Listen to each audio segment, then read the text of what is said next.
This conference will now be recorded.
He's here. Brian Height. Here. There we go. 6 Planning Commission members present. That is sufficient for a quorum. I'd like to make note of township staff and consultants here. Greg Adams, planner. Laura Harrier, zoning officer. Chris Stroller, long-range planner. Leo DeVito, alternate township solicitor. Tony Talarita, township engineer. Jennifer Aldifer, township solicitor. Greg, would you like to do the meeting rules? Absolutely. For an orderly meeting wherein all attendees may be fully able to participate, we ask that you adhere to the following rules. Please mute your microphone or telephone to avoid background noise that may cause interference in the meeting and make it difficult for others to hear. Staff may mute microphones of remote attendees if needed. Public questions and comments will be taken at periodic intervals throughout the agenda. We will start with no time limits, but the Planning Commission chairman may impose a time limitation if there are many questions or if the meeting is running short on time. For in-person attendees, please raise your hand to be recognized, then move to the podium when directed and state your name, address, and comment or question. Please turn the podium microphone on before speaking and off when done. For remote attendees, the chat box features will be active throughout the meeting. If you have a comment or question, please type your full name and address in the chat box. When you are recognized and so directed, please unmute your microphone and state your comment or question. Mute your microphone when done. For those who are accessing the meeting by phone only, staff will periodically ask for caller comments and unmute all callers. Callers must identify their name and address prior to making a comment. Your cooperation and adherence to these rules will ensure an orderly and respectful meeting. Thank you. All right, we're on agenda item number 3, approval of the February 16 meeting minutes. Does anyone on the Planning Commission have any comments?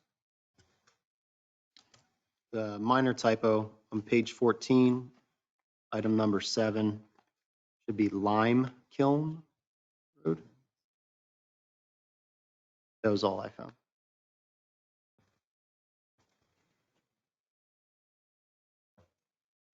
Anyone else?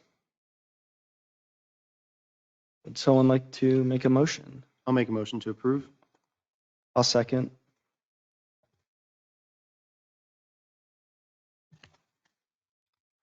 Any further comments? Okay, let's go for the vote. Tim Dugan, Aye. Andrew Flagg, Brian Height, Aye. Diane Kelly, Aye. Mark Luth, Aye. David Wilson. Aye. Motion passes 5-0 with 1 abstention. Agenda item number 4, comprehensive plan review.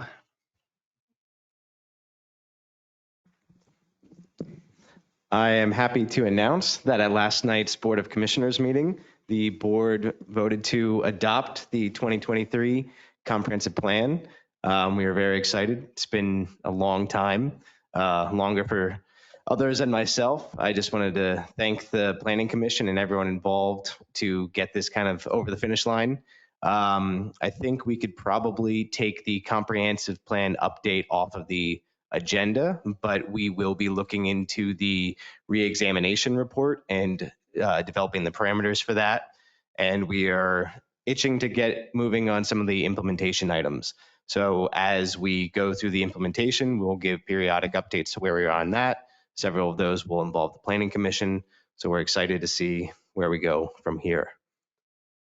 I think Dave might be online. I don't know if Dave wants to say anything else. But we are just excited to see this move forward. Great, thanks, Chris. Agenda item number 5, subdivision review, Montague Group LLC self-storage facility. Mr. Adams, would you like to do the staff presentation? Yes. This is an application to further develop the properties located at 3350 and 3354 Walbert Avenue. The plan proposes to consolidate the two parcels, raise the existing residential and agricultural structures, and construct a 3-story, 112,800 square foot self-storage facility, a 16-space parking lot, and associated stormwater management facilities on the 2.007 acre parcel. The property is served by public water and sewer and is zoned General Commercial 1, Special Height Limitation GC1. 3354 Walbert Avenue Associates LP is the owner. TAC Allentown LLC is the applicant. Let's skip right down to the recommendation. The department recommends that the Planning Commission recommend preliminary final plan approval to the Board of Commissioners, subject to the applicant complying with the following conditions. 1, that the applicant shall execute subdivision improvement, security, maintenance, and indemnification agreements acceptable to the township and its solicitor. That sufficient security in a form acceptable to the township be posted. That security shall be available for draws presentation no further than 60 miles from the township office. And evidence of insurance coverage in an amount satisfactory to the township in its sole discretion shall be provided prior to the plan being recorded. 2, that the applicant address to the satisfaction of the township engineer the comments of Mr. Anthony Talarita as contained in his review dated March 8th, 2023. 3, that the applicant address to the satisfaction of the township water and sewer engineer the comments of Mr. Jason Newhart as contained in his review dated March 7th, 2023. 4, that the applicant address to the satisfaction of the community development department the comments of Mr. Greg Adams as contained in his review dated March 8th, 2023. 5, that the applicant addresses the satisfaction of public works department the comments of Mr. Herb Bender as contained in his review dated March 2nd, 2023. 6, that the applicant obtains a review indicating consistency with the Act 167 requirements of the LVPC. 7, that the applicant obtains a letter from PADEP and or the LCCD approving the NPDES permit application pursuant to Section 31239E of Saldo. 8, the applicant obtains a letter from PADEP approving the sewage facilities planning module or exemption thereto. 9, that the applicant obtains an HOP from PennDOT for road and utility work within the right-of-way of Walbert Avenue. 10, that the applicant complies with the September 13th, 2022 recommendation of the Parks and Rec Board.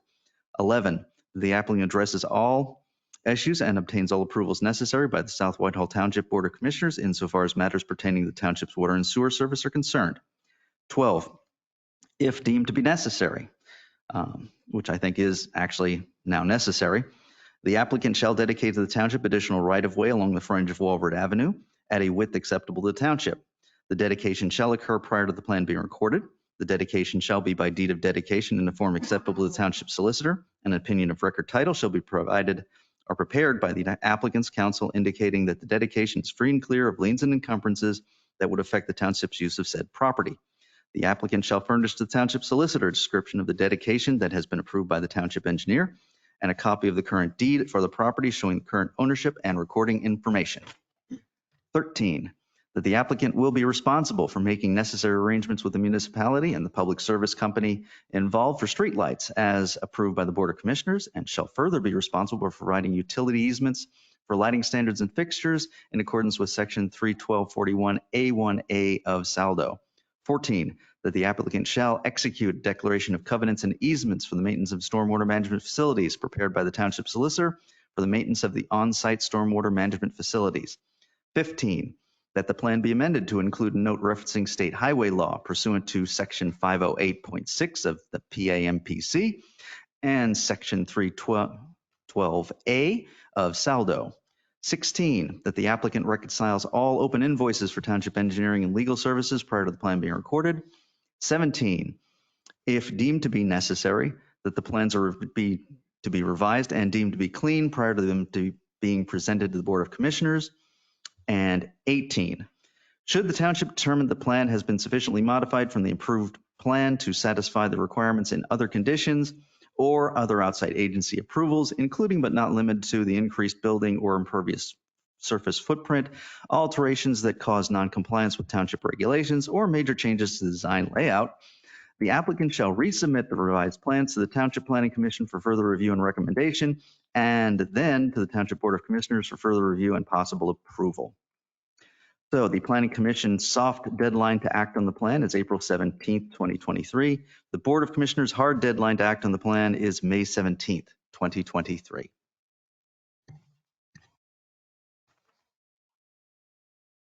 Thank you, Greg. Would the applicant like to do your presentation?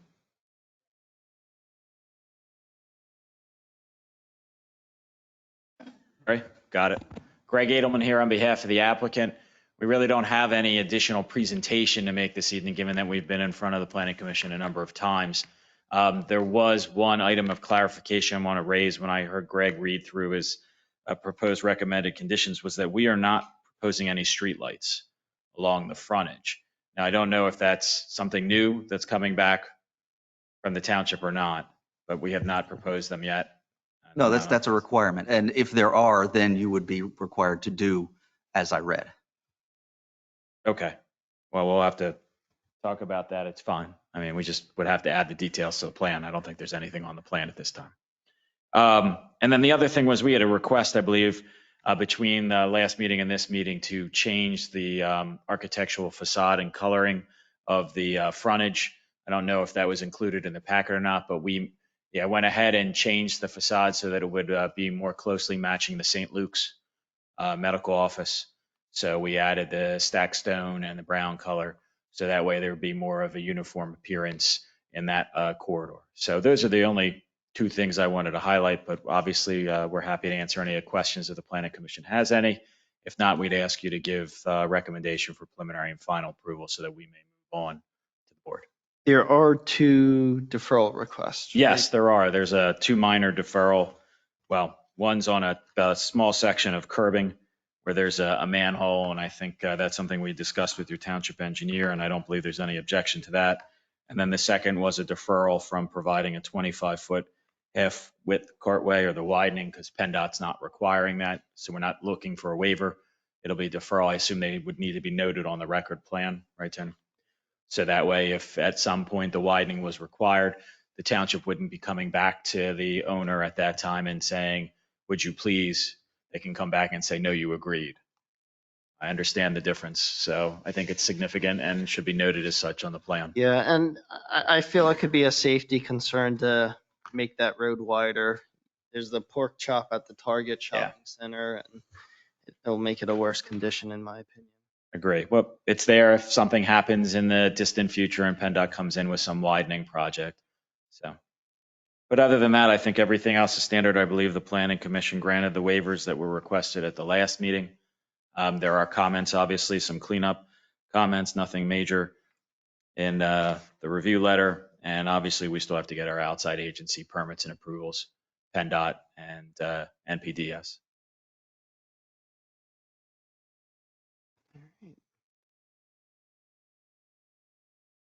Does anyone here on the Planning Commission have any questions?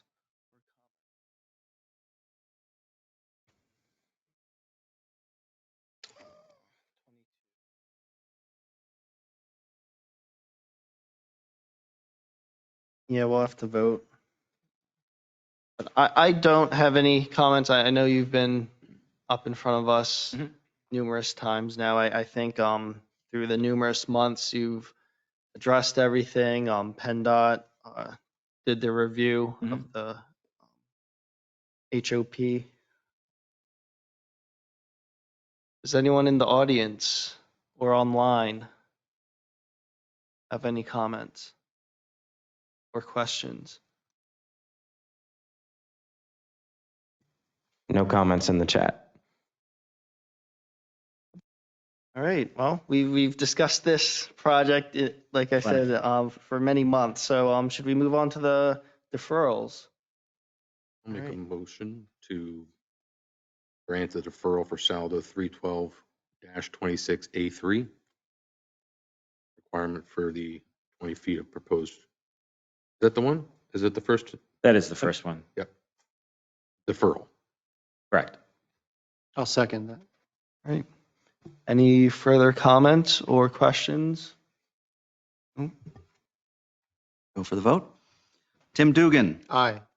Andrew Flagg, Aye. Brian Height, Aye. Diane Kelly, Aye. Mark Luth, Aye. David Wilson. Aye. Motion passes 6-0.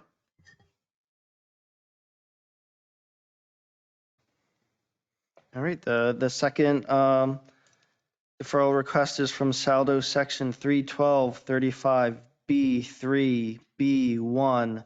Deferral from the requirement to provide a 25-foot half-width cartway for an arterial street. Does anyone want to make a motion? I'll make that motion. Second. Right. Any further comments or questions? Tim Dugan, Aye. Andrew Flagg, Aye. Brian Height, Aye. Diane Kelly, Aye. Mark Luth, Aye. David Wilson. Aye. Motion passes 6-0. Great, I think we just have to make a vote on the project. I think it's pretty much been cleaned up. Does anyone want to make a motion based upon the 18 conditions? I'll make a motion to grant the preliminary final based on Greg's recommendations or conditions. I'll second it. Does anyone have any further comments or questions? Okay, Tim Dugan, Aye. Andrew Flagg, Aye. Brian Height, Aye. Diane Kelly, Aye. Mark Luth, Aye. David Wilson. Aye. Motion passes 6-0. Great. Thank you very much, everyone. Appreciate your time. Thank you.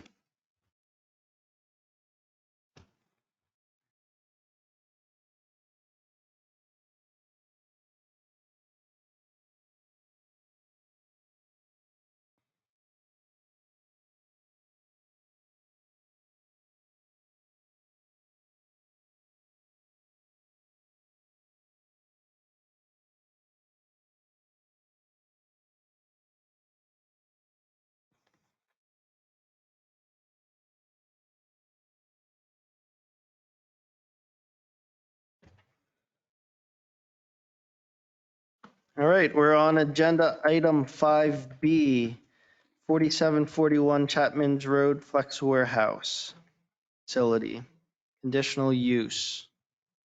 Mr. Adams, would you like to do the staff presentation? Yes.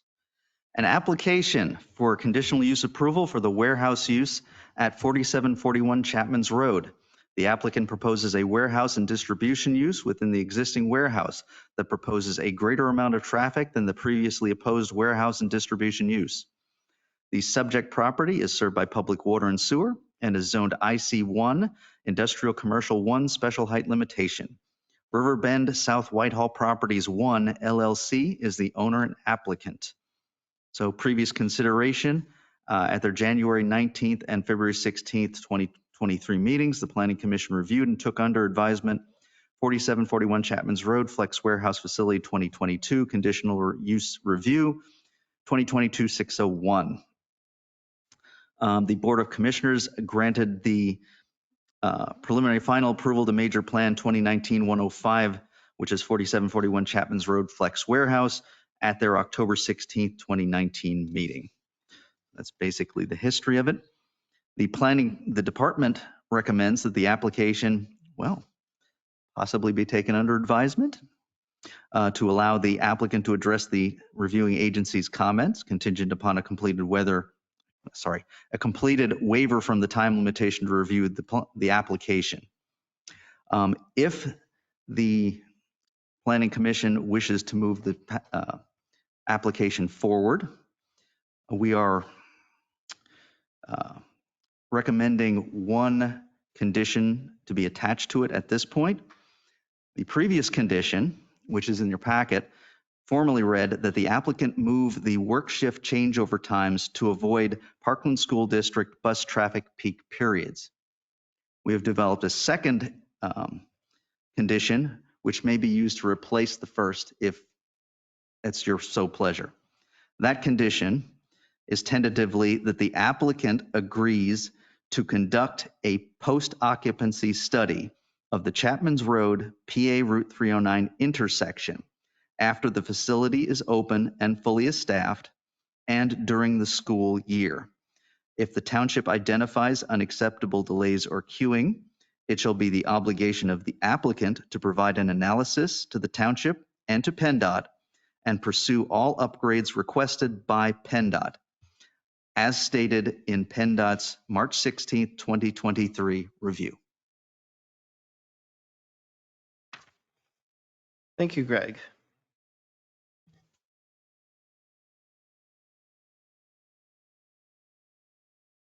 All right, the applicant, you can do your presentation.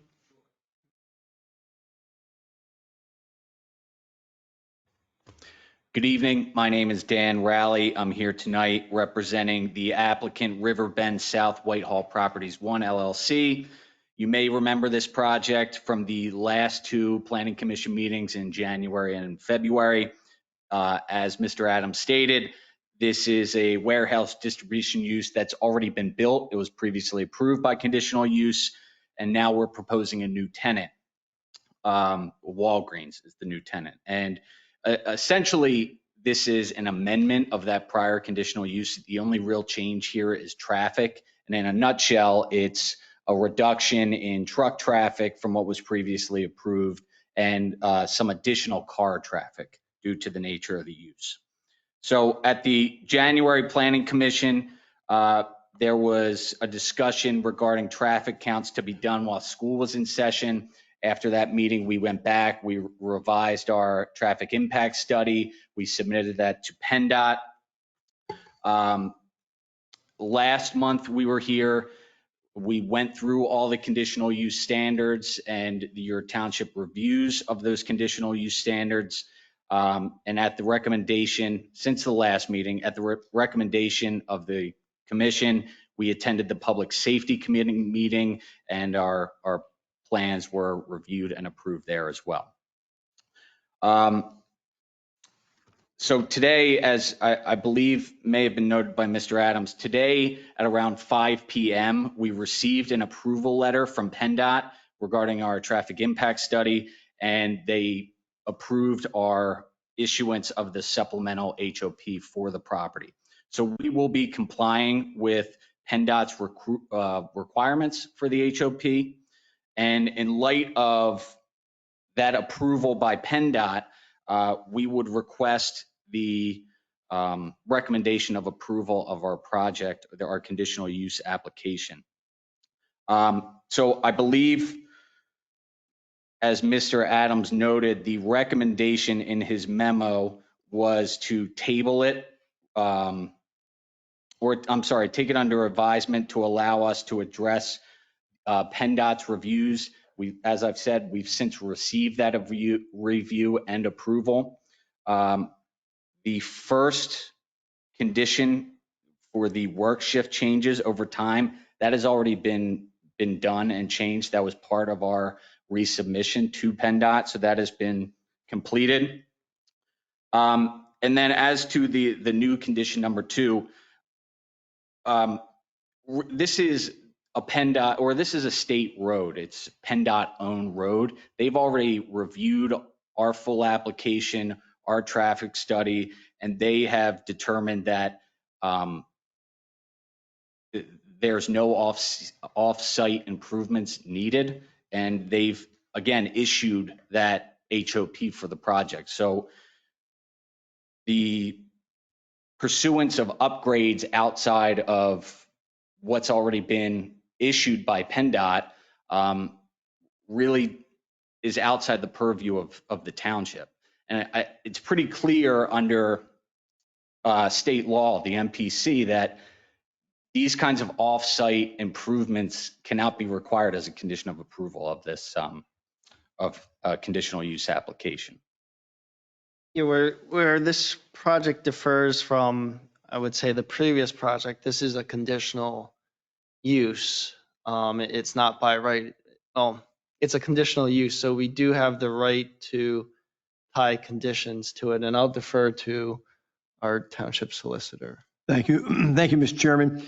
Mr. Rowley, I agree with generally with your analysis. However, in reviewing the PennDOT approval, PennDOT has indicated that if the township would like to require a post-development traffic study, that PennDOT would entertain it. So while we are not suggesting any improvements based upon the current PennDOT approval, the township feels that it is a reasonable condition to attach to this conditional use that a post-traffic study be done in order to ensure that once the actual traffic for the actual people that are there, the tenants and the school district, to determine whether or not there's any decrease in levels of service at that intersection. So nobody is requiring any offsites or any projections for that. All the township is requiring at this point would be a post-development traffic study with actual counts to see how it is working in reality. So I believe that, and I've discussed it with our board, I believe that's an appropriate condition and a reasonable condition that can be attached to this grant. Right, and the PennDOT approval does say that at the very bottom of the first page, if the township would like to pursue that post-traffic study, they would be able to. I think maybe something that we could agree to would be a posting of an escrow to provide that the township would be able to do that post-construction traffic study. Well, we'd like to make it, and I understand that, but part of the difficulty is predicting what it would cost and what the reasonable escrow would be. And we're not requiring that those funds for that study be escrowed at this point in time, as the condition is currently stated. My understanding, and I'll defer to Mr. Talarita, is that if it is performed and if it shows that there are improvements that need to be pursued as a result of the post-development actual counts, that PennDOT would take those into consideration and look to the developer, the owner, to make those improvements. We're just memorializing that condition as part of the conditional use recommendation. And again, this is a state-owned road. It's PennDOT's jurisdiction, so we would comply with, PennDOT's requirements. If the condition is acceptable to the developer and a post-traffic study is done and it is reviewed by not only the township and has its comments, but also passed on to PennDOT. If PennDOT does not require any additional improvements, the township acknowledges, obviously, that there's nothing the township could do to force or require the owner developer to do any further improvements. We acknowledge that, but it's just a requirement.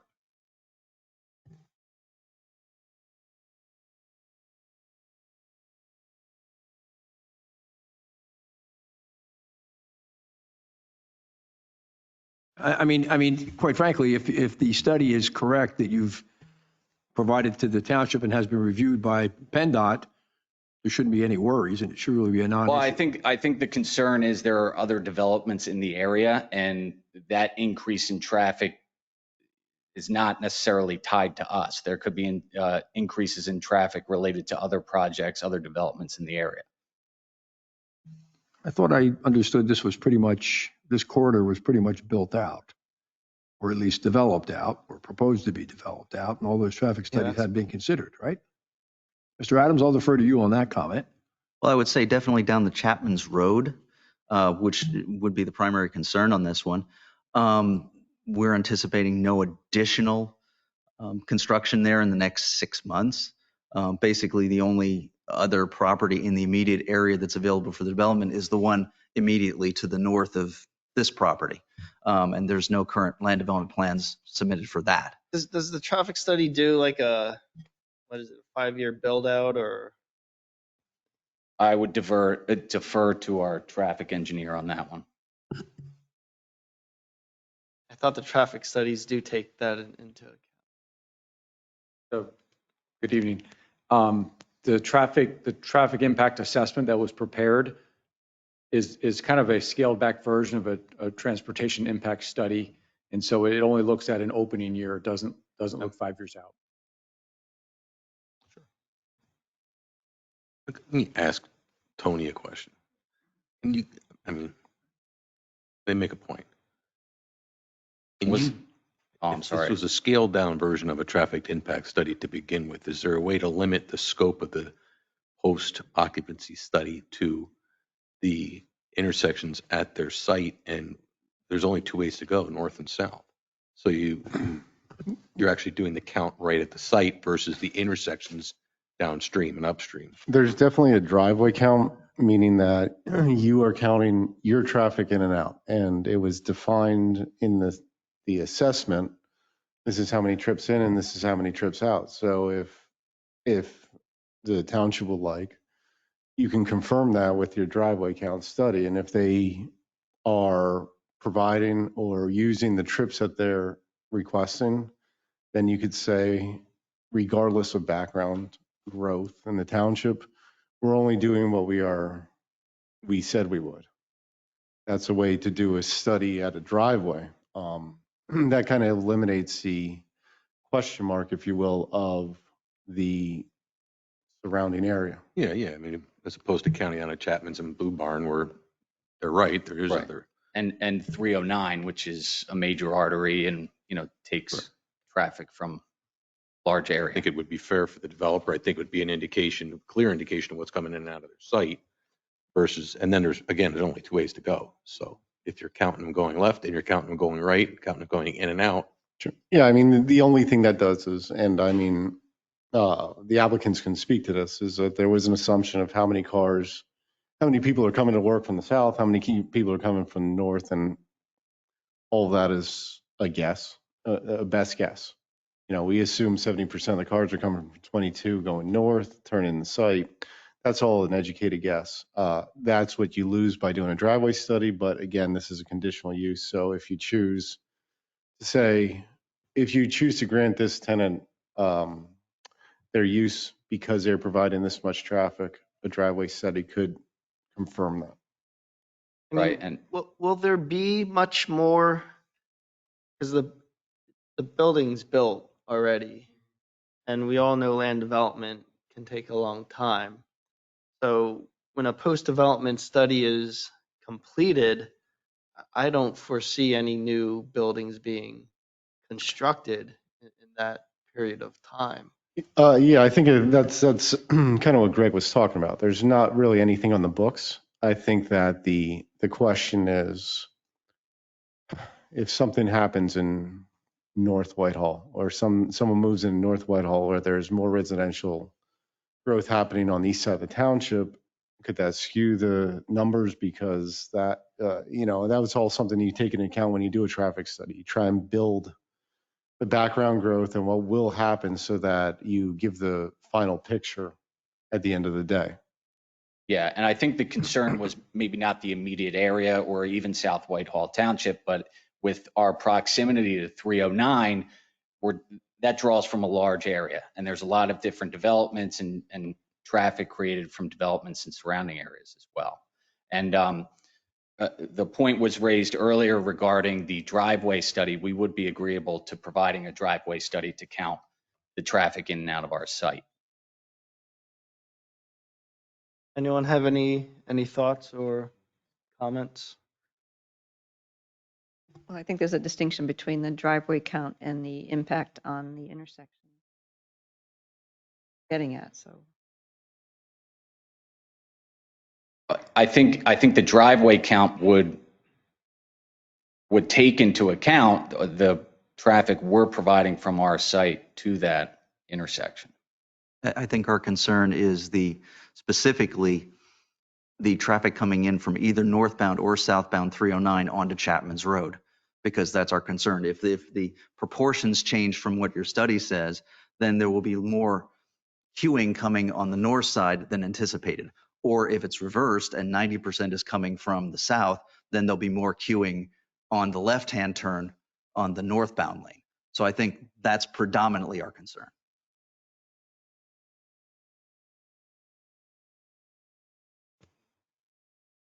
I think our concern is this development that, again, the point was made, it's already been built, it's already been approved by conditional use. We're changing the tenant, so we're changing the traffic around a little bit, and that's why we're here.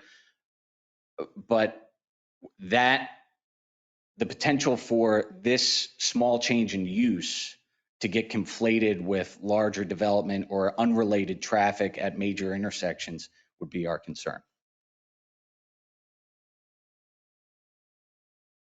I think you're minimizing the impact of the change of use because you're bringing in 2 shifts, peak hours on that road, and that's what the concern of the board is. The concern overall is what is the impact at that intersection and what your contribution to it is. And that's why we're asking for what we're asking for. And I think certainly if there's a way to do the counts entering Chapman's Road from 309 and then do the counts at your driveway to determine what is actually going from 309 to your driveway, discounting everything that passes by, that's the kind of number that we're looking for.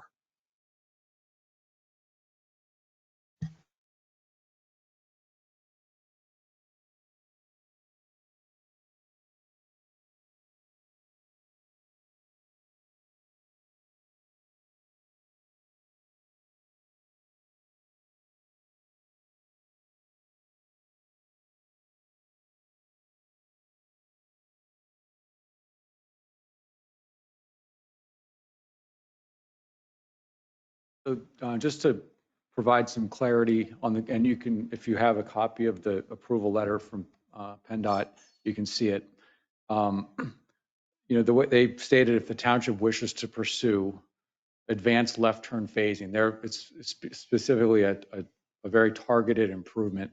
So that is something that, the study, in order to do that, if the township, and it sounds like the township does wish to pursue that, would be an intersection count at 309 and Chapman's, count the intersections for the day, and then run what's called a conflict factor analysis, not to get too technical, but it's just a simple product of the left turning traffic and the southbound traffic. And if the multiplied product of those two numbers reaches certain thresholds for 2 hours of a day, then the conflict factor is met, and then that would warrant a left turn arrow at that location.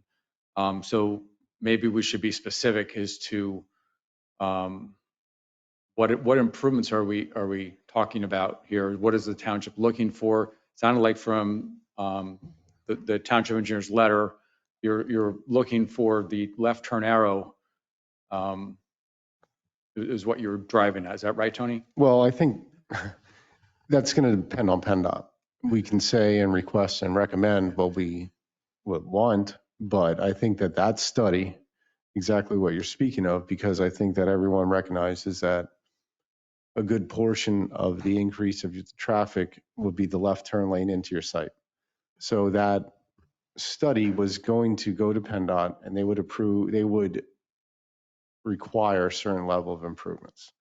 We all know if we put a left turn advanced arrow there, what that's going to do is probably back up traffic down the road. So what does that trip into? I mean, it could get bigger. It could be a much bigger project. It could be a much smaller project. PennDOT's going to be determine the scope of that improvement. So while we would recommend and review the study, PennDOT's going to be the one that tells you how to modify that intersection. So if at all, correct. So I would be able to say that I can't tell you right now what would happen. What would PennDOT will require. I have a question then with the after study. Is that on the same plane as a traffic impact assessment? Is it an after study specifically for the purpose of identifying the potential for the arrow?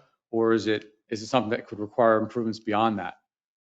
Is the potential is there that it could snowball and domino, Sure. and all of a sudden the high potential is there, and then all of a sudden where this blows up into something more than just a left turn arrow. Sure. And I think that what the township, what we spoke about, and this letter came in at 5 o'clock, but I think what was the township agreed to is the specific language in that letter, which discusses how to do the count and what would happen for the advanced arrow. Again, I don't think PennDOT even defined the scope of improvements based upon what that study could or would or could show. So if we use it, if I would recommend using the wording directly from the PennDOT letter and referencing that word. So it's very clear. PennDOT mentioned the specifics about, the minimum of 2 typical weekday hours must be met. They've defined that. I think that would be the recommendation from myself to the planning commission is we're not going to reinvent the wheel. What was written in the PennDOT letter is what we would recommend doing. Can I ask you guys a question? Sure. How long do you anticipate the build out for Walgreens, if any? Approximately 4 months. 4 months. And that's not going to start until you're done and through the conditional use process, obviously. We need to get that approval before that would start. So you're going to miss this school year in terms of doing a count. So we're now looking at, the fall of 2023 Yeah, correct. till you can do your study. Correct. Okay. I mean, hopefully between now and then we're not adding another 1,000 residential units and another 1,000,000 square feet of warehouse space in that area. Again, I understand your concern. Yeah. Completely understand it, and it's warranted. It's just that if you said to me it's going to take 2 years to build that out, I would certainly feel that does leave you more exposed. Fall should still be pretty safe based on the assumptions of the original study. And I think, like Greg said, if you can determine too the driveway count on top of that intersection count. I think maybe a compromise would be that we do the driveway counts that we discussed, and if they match what we're showing submitted to PennDOT and was approved by PennDOT, then that would be sufficient. And then if for whatever reason they were an increase over what we're showing to PennDOT and the township, then we would go ahead and make the study of that intersection. I think it stands. We're not so much interested in what's going into at your driveway in as much as we're interested in the actual numbers that are coming from North 309 and southbound 309. That's what we're interested in, because that's the intersection at which the greatest impact will be felt. And we're just trying to find a way to tie it to our site as close as we can. And that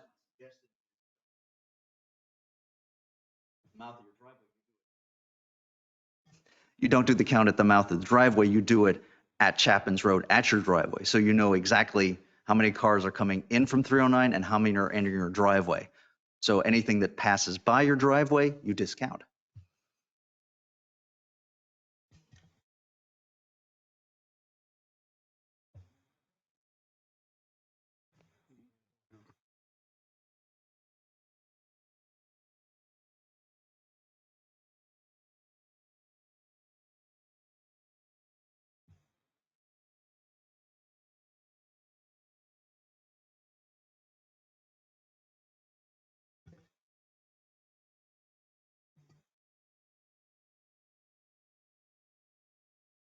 think.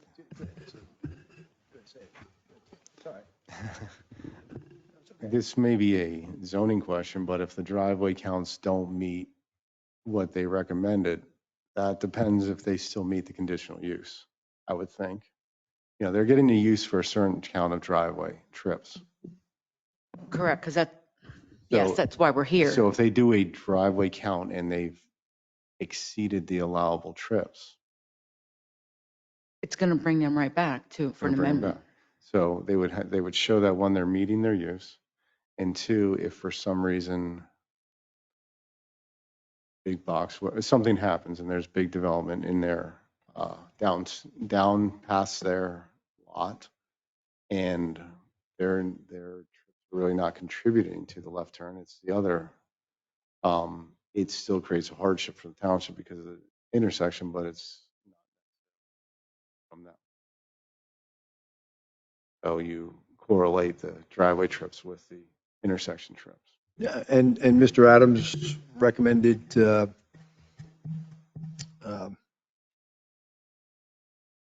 sort of resolution of this. Is that okay from an engineering standpoint? Yes. Yeah, I would. So So I apologize. Thank you for being patient with us. I was just conferring with my team, and we would agree to study the intersection and comply with what PennDOT requires for that.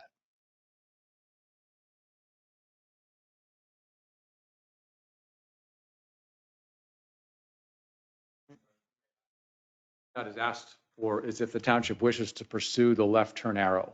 So our study would be a count of the intersection, evaluating the left turn warrants, just what PennDOT said, but no more. That's what I'd like to just kind of tailor that statement to be confined to that and see if the left turn arrow is warranted and if they would require it at that point.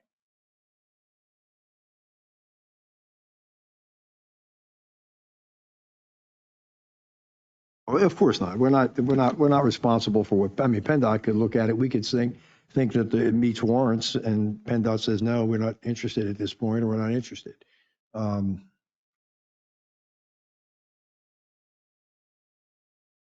You've heard the proposal versus the condition that was suggested by planning. From a legal standpoint, I think it's a reasonable condition regardless. Either Mr. Adams or Mr. Rowley or somewhere in between, really is a decision of the board.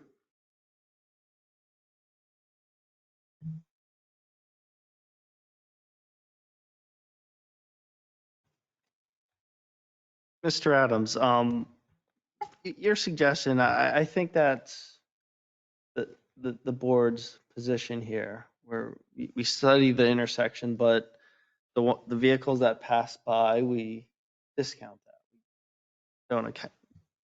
So I think that helps the Yeah, developer. I think the point is to get an accurate count of what's coming from the 309 intersection and going into your site. That's the point. I guess just to be clear, with the PennDOT response letter coming at 5 o'clock today, the majority of the planning commission doesn't have that in front of us. We have extra copies. I apologize. I thought you did. I think the question here is, instead of a full intersection study, you're just going to study the left turn arrow like PennDOT wants you to do. Correct, as outlined in their approval letter. Right. And I think what the planning commission is asking for is basically a full intersection study, north, south, east, west, the full intersection study. At least based on what Greg is saying. yeah, it's definitely a different perspective from what Greg said. And Scott, as a traffic engineer, I don't want to discount the team here, but did you understand what Greg was saying? So I believe his condition, either Greg, you can say it or I'll paraphrase, is study the intersection. And what's going to happen is you assumed a certain percentage of cars coming from the south and from the north going into your site. That was your assumption based upon your percentage or your knowledge of the workers. If that meets and doesn't cause problems through the intersection, I believe that that's acceptable. If you have a giant use or a change in traffic patterns that majority of the residents that don't go to your site use that intersection, create the problems, that will be discounted? So he's, How does that factor into the analysis? We not model those, I guess I'm not understanding. it's very, it gets to be a little bit more complicated study. I think what they're trying to say is that he's trying to give you the benefit of 15 cars is what you get. Guessing a number. 15 cars is what you're saying is going to come in the peak hour. He's looking to count the intersection, not just at your driveway, but at the 309 Chapman's intersection and say, okay, these 15 cars did come into our site. That's what we assumed. That's what the basis of our analysis is. And we meet the conditional use and meet the study. If for some reason, 30, 40 cars start coming into your site, and that's what's creating the backup or the backlog on 309, that's when we talk to PennDOT and say, there's more cars coming this way. There would be improvements necessary because you're creating more of a traffic problem. If for some reason there's a traffic problem there, but you can show that only 10 cars come into your site, all the rest are coming from somewhere else, then that's not the problem. That's not the developer's requirement to fix. I think that summarizes it. I think that explains it. So they're taking it one step further, saying, okay, driveway study, you want 50 cars in, 50 cars out. You can easily do that count. You can put a tube down, you can do whatever. They're saying one step further. The main concern I think everyone understands is backing up the left turn lane onto 309 and creating a log jam at that intersection. Everyone understands that that could be a problem. You assumed a certain traffic in your analysis, in your assessment, excuse me. You assumed a certain traffic. If you can show that that's the traffic that's getting from 309 into your site, then you're fine. If it doubles or triples or goes over, that's when we have to say, okay, you're using more of that capacity, more of that turning lane than you planned for, then now you are required to submit to PennDOT, and PennDOT will decide what improvement, if any, is required. I'm not sure how that's actually would be done, because cars are, unless they've got a flag on their car or something to identify they're going to the site. That's very, very difficult to collect that data. It's good. I appreciate the thought. But I know from a practical standpoint, to slice and dice that is not easy. And I don't know if we could really rely on the results of that unless we got really sophisticated. Maybe there's a way, it's not normal to do that. How are you doing your counts? Are you doing them with tubes manually with a person in the car and Yeah, well, they're actually done by camera, and we hire a firm to do it because they do it better and cheaper. And they take video of the intersection, and then it gets processed at some other office at some point, and then they provide us with the counts. Okay. Yeah. So, I mean, you'd get your numbers at the intersection, get your numbers at the driveway. It wouldn't give you the information that the specific movements. You could do coming out of the driveway, who goes left and who goes right. You could kind of get the amount showing up and, comparing the intersection with the driveway to know which way they went from there. It would be so intermixed with the other traffic. You would have to flag on everyone's car. Yeah, that's a valid point.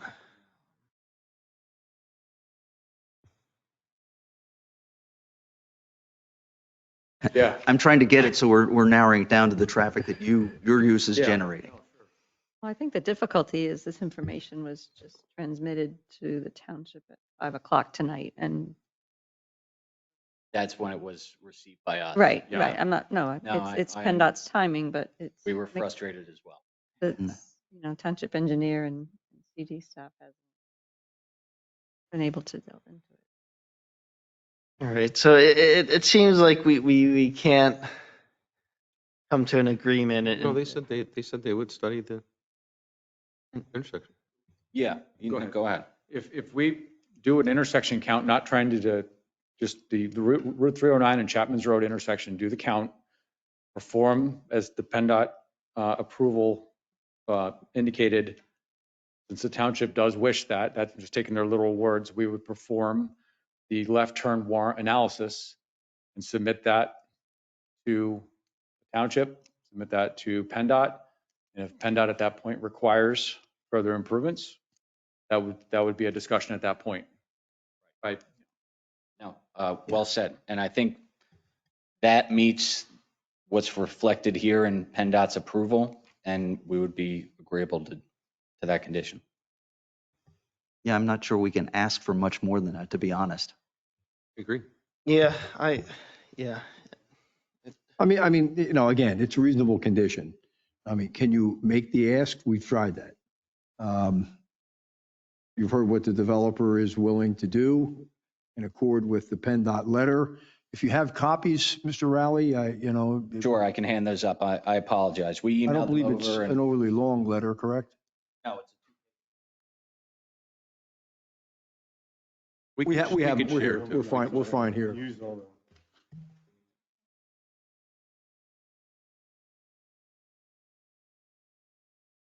Hard to believe they waited till the last moment.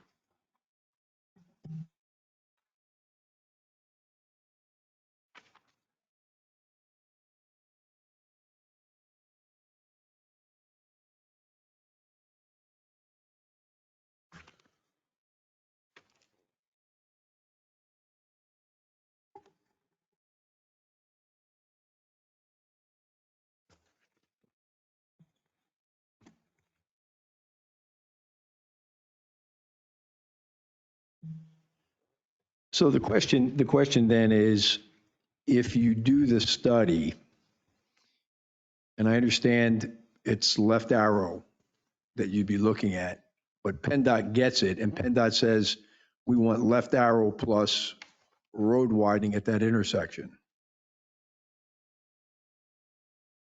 Are you saying that you'll do what PennDOT would recommend?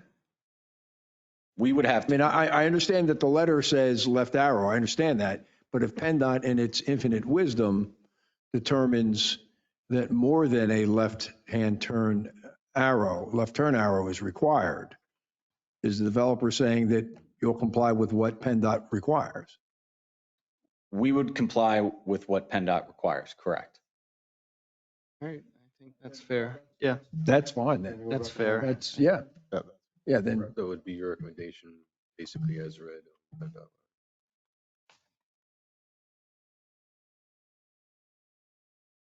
Great. Does anyone do we have any other comments? I have a question. Okay. Go ahead, Brian. How can I see this letter? Get really, really. Well, we don't have a digital copy of it. There was a digital copy provided to the township by email. I can A email. little it. after 5. It was at 5 o'clock. I don't think that we. Mr. Tallerita is going to email that to you, Brian? Okay. Sent. It is sent. While Mr. Height's waiting for the email and whatnot, does anyone in the audience or anyone else online have any comments or questions? I got it. Please state your name. Sure. It's Michael Christie. I work for Walgreens. I'll be the local site director, and we're just want to get on record that we're super excited to, build this facility. It's a $53 million investment in the township. We're going to employ a lot of people locally, and I just want you to know that I'm here representing, and I'm local. So Thanks for being here. appreciate it. Yep. Thanks to Walgreens.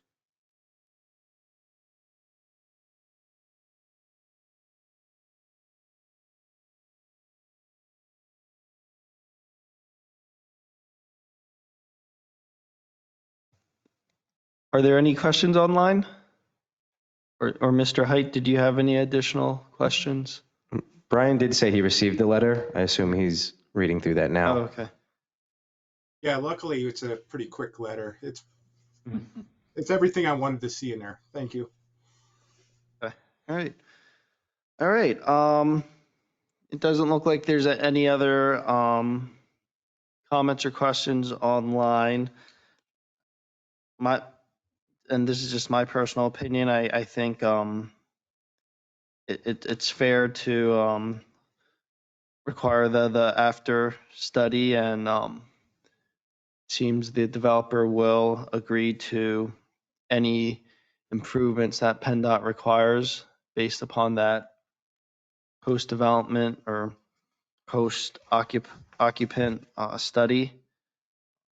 Does anyone want to make a motion? I'll make a motion. Oh, I'm sorry. Sorry.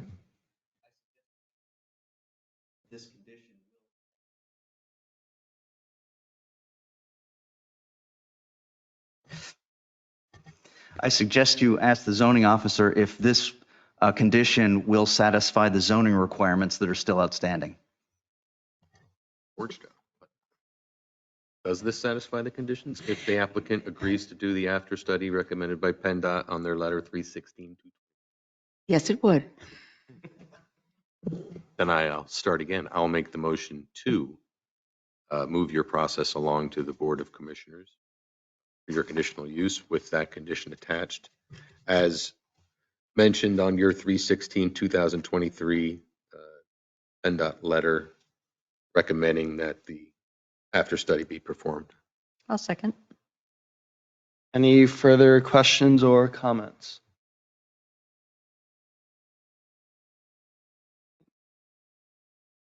Mr. Adams, would you like to do roll call? Absolutely. Tim Dugan, Aye. Andrew Flagg, Aye. Brian Height, Aye. Diane Kelly, Aye. Mark Pluth, Aye. David Wilson. Aye. Motion passes 6-0. Thank you for your gentlemen. time. Thank you. Good luck with everything. We appreciate it. Mr. Chairman, my business is completed this evening. Have a nice evening, everybody. Thank you. Rubbing it in, Tony.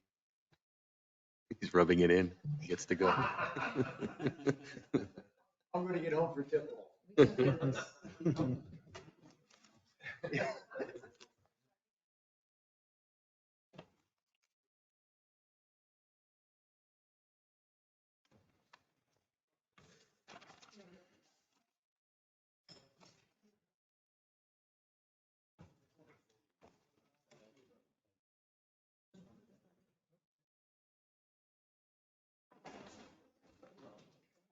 Schedule by 7 minutes. We're ahead of schedule. Yeah. All right, we're on agenda item number 6, zoning ordinance amendments.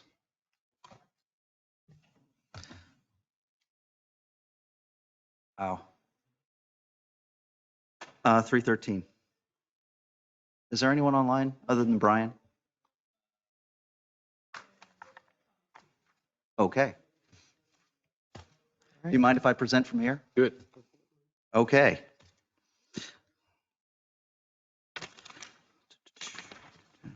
All right, this is the maximum residential impervious surface amendment from zoning ordinance service pack 2C. You've seen this a number of times in the past. We've made a number of changes to this. The last one was in January, where you looked at it and basically had questions as to what the zoning hearing board would be looking at specifically for those property owners who chose to exceed the zoning ordinance standards for impervious surface for their lot and wish to go to the zoning hearing board for a special exception use to exceed that. And staff basically said that what we would be looking for is what we would be looking for any stormwater management issues dependent upon the size of the area disturbed. Up to 5,000 square feet, that would require an individual lot grading plan. Between 5,000 and 10,000 square feet, that would require a ENSC plan. 10,000 to 43,560 square feet would require a stormwater management plan, and above an acre would be an NPDES permit. That would be required anyway by outside agencies and by township stormwater management regulations. So they suggested we actually incorporate those things into the ordinance so that this is what the zoning hearing board would be looking when that applicant came in for a special exception review. So that's what we did. So the clean version is on page 316. There you go. So that has the table, which is a new subsection C1, which is the same table we've had last meeting. And then subsection C2 is basically the special exception requirement for those who wish to exceed what is in table C1. And as you can see in C2A, I through 4, those are the requirements of what the zoning hearing board would be looking for to determine if they have mitigated the impacts properly. So there it is. I don't want to drag this out. Disturbance. Disturbance. Use the word disturbance. Yes. But if a guy wants to put a shed in where you can drop it and it pushes him over his impervious, he's now got to go and, well, first off, how would we know? So is he required to submit a survey or is he required to draw it on a piece of graph paper? Where do you get to the point where you know where he really exceeds his impervious levels on the current home? If he has a 17,000 square foot lot across the street, house, driveway, sidewalk, shed, concrete patio, he comes in, fills out a shed permit, draws on a piece of graph paper, here's my house, here's my shed. Who says to him, it looks to me like you're over your impervious, allowable impervious already? Where's the trigger? In other words, so if I go and do I have to go out and hire a surveyor now? Yeah, because now you're into the $2,000, $3,000, $4,000 range for a guy to come down, survey, locate every piece of impervious on the person's property, create a site plan, and do the impervious calculations as to where their existing impervious is, and then do the calculation that when I bring the shed in or I add this addition, well, additions are different because technically you got building plans. But I'm just saying, it already costs somebody $9,000 to get a shed, or at least some of the ones I've seen. Now we're saying to them, or I'm saying maybe we don't say it to them, but for the average Joe who comes in for that shed permit, where does he know if he's over his impervious? Well, Mark, Google's a wonderful thing. So is that what you sometimes do? You'll go on Google? Yes. So we don't have to have professional drawings. However, but when they do supply a simple sketch, I will look at it. I will compare it to our GIS program. If it's still not clear with the sketch that I have, I will also use Google as well. And sometimes it will either show exactly what they have, or it will show there's some things that are missing. The county website also has some tools on there that I can use for measuring. Yes. So I will use that pretty often sometimes too to get an idea. And it gets me pretty close. Okay, so the good news in that scenario is that he hasn't had to go out and hire a surveyor. You're doing a little homework. If he gets to that point, you might say to him, I think you need to get the survey in order for me to give you the permit. Correct. And for many of the newer properties, we already have their impervious surface on it. We've been tracking that for a little while now. Both the primary house and any secondary permits that come in with it. Right. So as we move forward, we're building more and more of a database of what we have at our fingertips. Yeah, nowadays all new lots will have that, but there's a ton, lot of existing lots. And old lots, small lots, and over 40 years, there's a lot of stuff been put in there, and a lot of people that aren't used to this stuff don't have any idea what it takes to get either in compliance. I mean, then they might find out that they're well over what they're allowed to be based on these current numbers. Now they're pre-existing non-conforming, and anything they do is a chore. If it makes you feel better. I don't really run into that a lot. All right, good. Yeah. Okay. Just wanted to ask that question. Great. Do we have any other questions or comments?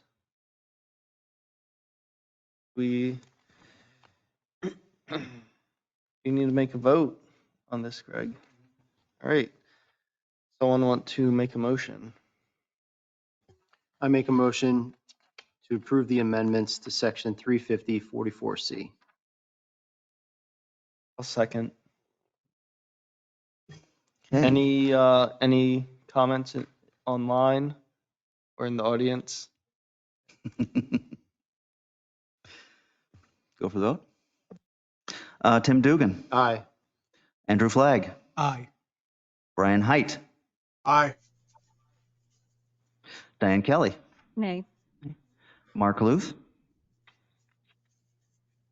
Threw me for a loop there.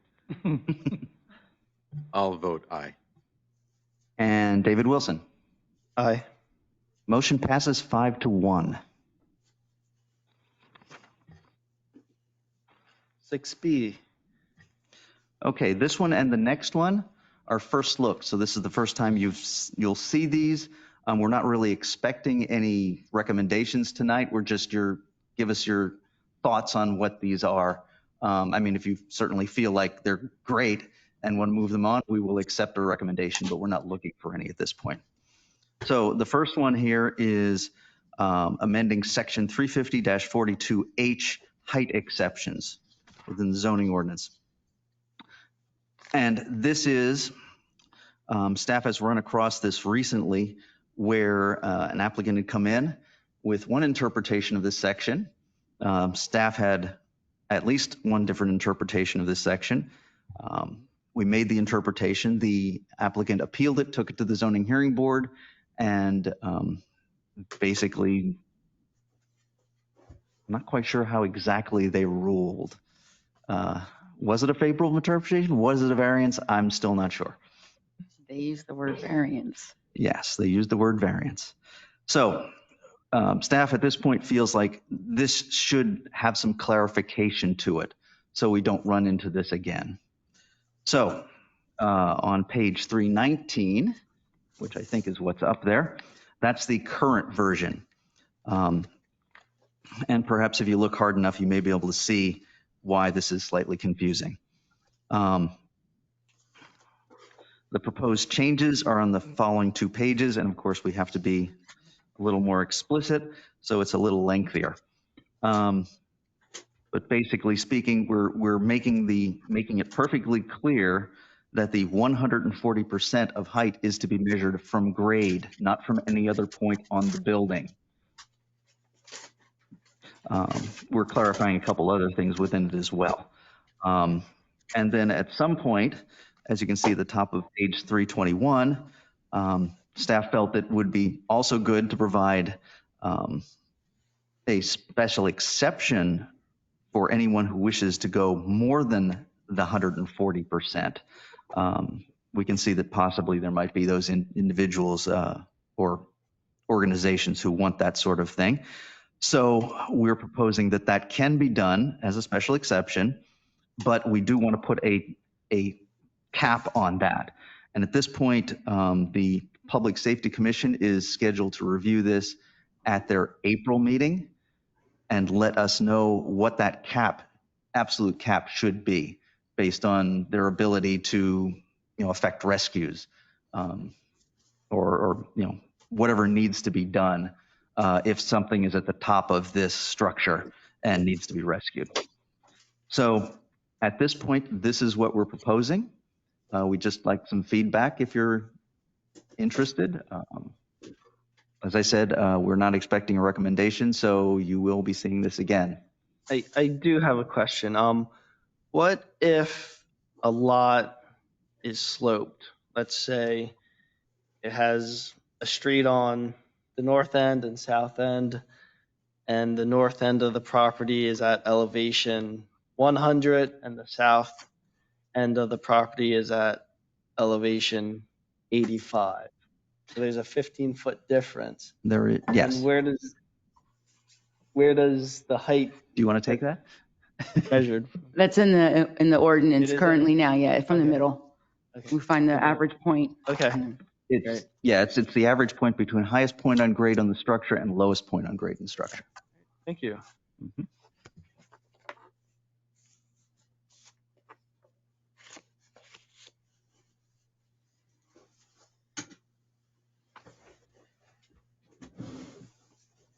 This just provides a bit more clarity on what if they exceed or need to take an exception, provides a little more direction that the zoning hearing board can. Well, for a number of things. The height exceptions themselves are allowed by the zoning officer. So that's what's currently allowed. We're simply being more explicit as to where the 140% is measured from. Because some people read the existing section and believed that that was 140% from the rooftop as opposed to grade.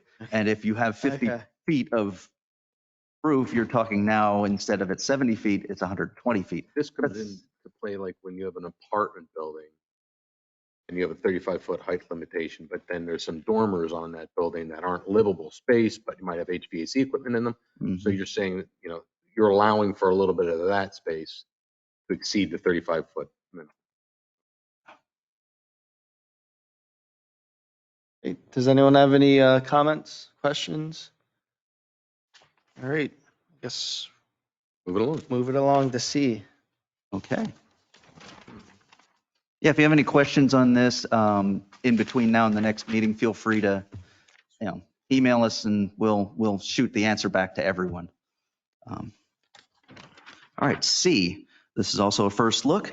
This is adding section 350.13F, zoning certificate of use to section 350.13. The best way I can explain this is a certificate of use is as to a zoning permit, as a certificate of occupancy is as to a building permit. This would basically confirm at the end of a project that the applicant is in compliance with the zoning ordinance related to the new use that's current, that would be added, or so that's the concept behind this. Since the CO is only applicable to building code issues, that leaves us kind of in the lurch when we have something that has gotten a zoning permit, the zoning permit's been approved, but there's issues with it. So this zoning use of certificate gives us the opportunity to issue this when we've determined that not only has the zoning permit been met, but all other sections of the zoning ordinance or other township regulations have also been met. Yeah, I think it's a good thing. It gives enforcement power to the township and closes that loophole.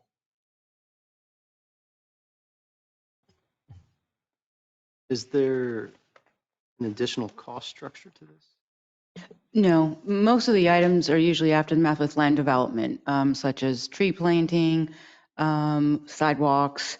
If items were required under zoning hearing board to see that they were installed, so this will allow us to complete. A lot of people, there's a lot of confusion between they get a CO and that's it, they're good to go. And there's a lot of other items that we do through this process that we're having the issues and trying to get them resolved at the same time when they get, and unfortunately the state allows the building to be occupied, and then we have all the land surrounding that. This is what's going to help us and to be able to see that they're acted on in a timely manner. You're still going to have the ability to do temporary COs, and I'm thinking of a house that's ready to go, but the yard is not installed, the landscaping and or the sidewalk. Correct. That's what I do a lot now on a lot of the single family dwellings, driveways, the grading. They can't do it now with seeding until, the snow's gone, that type of stuff. And we can put time frames on it and with reasonable where we see, okay, you can get this done in 60 days. And now then we can go back and say, okay, we gave you 60 days. You can get this done now. We also note on there about, builders have to let homeowners know as well. So, but we do our best to also notify homeowners as well so that everyone is well versed, because once the NEPI's permits close out, then it's the MS4 and it's going to take over. So I try to keep it really rolling with the homeowners as well once they're, But this will help us because we note this all on the CO. So this will help us use that. Good. Any further comments? All right, seems like something that's good. We'll move on to agenda item number 7. Tony? Yes, hey, thank you. I actually am stealing the presentation that was put together last night for the board from Dave Manhart, and it's actually very relevant. So LVPC is starting their traffic needs assessment for the coming year and the coming future LV plan. So Dave put together a good chart, kind of a little small in the back here, but what it shows is what is on the short range plan, which is, I don't know, the next couple of years. There's a mid-range plan, which is 7, 8 years. There's a long range plan. And then there is a list down here that the township put together of potential things to try and get onto the long range plan. The bottom 4, specifically adaptive signals, 309 and Ridgeview improvements, resurfacing of Walbert, and then Iron Bridge Road stream bank stabilization. So those are 4 items that the township put together that they think they want to talk to LVPC about. Great projects. We've been in contact with them, but in terms of if you or anyone does see anything, I think the meeting's in a week or so, or a couple, I don't know, Dave's meeting with them. So if you have anything that you know of. Aren't we talking about some sort of creative crosswalk at Dorney Park? Yes, there is a corridor study of Hamilton Boulevard that's already on there. It's on long range plan, but what it is an extension. So they did a corridor study of Hamilton Boulevard and did improvements in Upper Macungie and Lower Macungie. They're looking to push that through to South Whitehall into Dorney Park area. So they have that on their range too, to try and create walkability, rideability, and then hopefully address the crosswalk situation with that study. Get a copy of that later email to the Planning Commission. I think it might be helpful for all of us to see it. Yes. In fact, technically, it's on the website now because it was part of the BOC packet last night. But I think certainly, it's on page 172 of 300 or something like that. I think it was 340 of 344 pages. Yeah, it was. Might be easier It's just right to at the email end. it. Sure, that could definitely get pulled out in an email too, yes. Thank you. Great. Thank you, Tony. Anyone in the audience or online?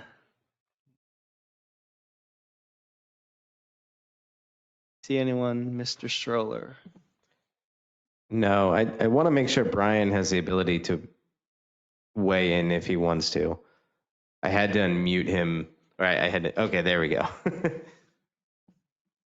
Concerning. Brian, do you have any Since comments? Since I'm an employee of the LVPC and I'm doing a lot of these outreaches for other municipalities, I don't think that's appropriate at this time. Thank you. All right.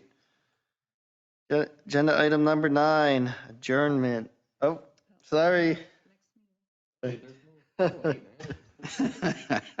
Courtesy of the floor. 2 things. Next month, we have one application that is Ridge Farm Phase 1B. We'll be back. So hopefully that's all we'll see. We will bring back these 2 ordinance for hopefully whatever comments you generate and then to move them on. And then the other thing is, Chris, could you go to the calendar? I distributed this to everyone here in the pre-meeting, but Brian not being here, I can send you this by email. I saw it during the pre-meeting. Oh, that's right. Okay. Wow, you put it up there. How good. All right. So once again, this is the concept of next year moving the Planning Commission meeting to the second Thursday of the month. That would put you in between the two BOC meetings. It would give staff a week of one meeting each, rather than having two meetings one week and getting possibly inundated. So if you want to take this home, see if there's any personal conflicts, or if you see any potential holiday conflicts. Then just bring that back to me and we'll discuss if they're still doable, or if we should seek some other method of dealing with this, or if I should just suck it up for the next 15 months. We'll see how that goes. So we have plenty of time. We advertise the 2024 meeting in December. So like I said, plenty of time to consider this. That's all I have. I just want to make a quick comment. Andy just opened this tablet out of curiosity. Is this something that we can set up for everyone? These were brought in. It shows us what's on the screen up there. We use it for the BOC, and I think we need more of them, because you have 5 BOC members, but 7 planning commission members. we can certainly share. It's just a reference. I suppose if you're Just open them. willing to share, sure. Yeah. Yeah, absolutely. I mean, I didn't want to mess with them because they're not mine. So Maybe I don't want to ask break a surface if permission. I don't have to, you know? But it's helpful to see the detail. Mhm. Putting things- Sure.